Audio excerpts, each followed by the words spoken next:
Bismillahirrahmanirrahim. Assalamualaikum warahmatullahi wabarakatuh.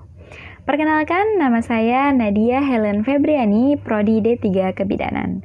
Di sini saya akan menjelaskan bagaimana hukum mengadopsi anak menurut Islam, negara, dan juga adat istiadat. Pertama, saya akan menjelaskan menurut Islam menurut agama.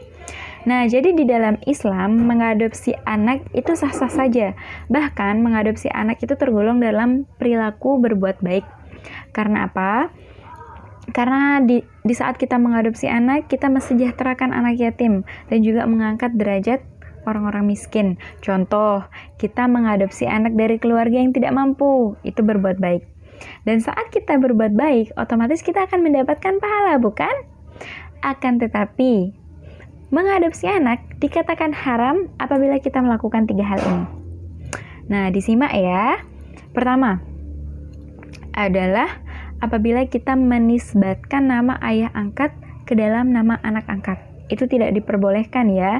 Jadi tetap gunakan nama ayah kandung dari anak tersebut. Contoh, Rasulullah SAW menamakan Zaid dengan Zaid bin Harisah. Tidak diganti dengan Zaid bin Muhammad. Tetap dengan nama ayah kandungnya. Nah, yang kedua adalah memberikan seluruh harta yang dimiliki kepada anak angkat.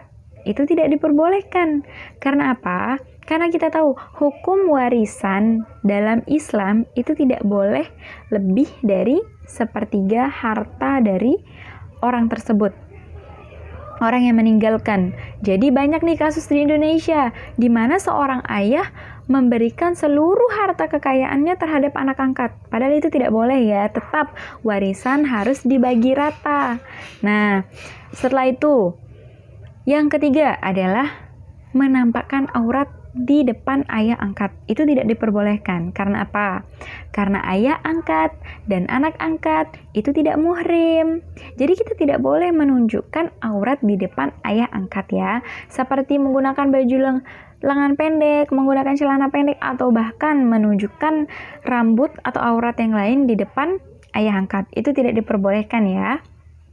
Yang kedua adalah menurut negara. Kita boleh mengadopsi anak apabila kita terdaftar menjadi warga negara Indonesia.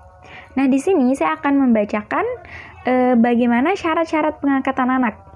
Pengangkatan anak oleh orang tua tunggal dilakukan melalui lembaga pengasuhan anak sesuai ketentuan pasal 10 ayat 2 dan ayat 3 serta pasal 30 Peraturan Menteri Sosial Republik Indonesia nomor 110/Huk/2009 tahun 2009 tentang persyaratan pengangkatan anak Permensos nomor 110/2009.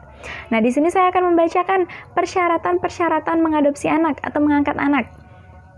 Pertama, sehat jasmani, rohani, baik secara fisik maupun mental, mampu untuk mengasuh anak. 2. Berumur paling rendah 30 tahun dan paling tinggi 55 tahun. Ketiga, beragama sama dengan agama calon anak angkat. Jadi harus satu agama ya.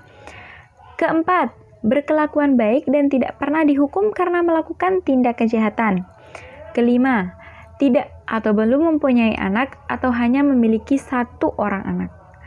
Keenam, dalam keadaan mampu secara ekonomi maupun sosial agar dia mampu membimbing anaknya dan mampu membiayai segala kebutuhan anak angkatnya. Ketujuh, memperoleh persetujuan anak bagi anak yang telah mampu menyampaikan pendapatnya dan izin tertulis dari orang tua atau wali anak.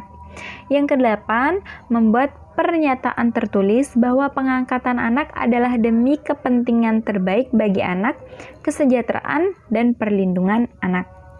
Kesembilan, telah mengasuh calon anak angkat paling singkat 6 bulan setelah mendapatkan izin untuk mengangkat anak. Ke-10 memperoleh izin pengangkatan anak dari Menteri Sosial atau ditetapkan di pengadilan. Itu adalah menurut negara ya. Selanjutnya, menurut adat istiadat. Seseorang dianggap sebagai anak angkat bila telah diurus, dihitan, disekolahkan, dan dikawinkan oleh orang tua angkatnya. Baru dia dianggap anak angkat. Sekian penjelasan saya. Mohon maaf apabila ada kekurangan di dalam apa yang saya katakan.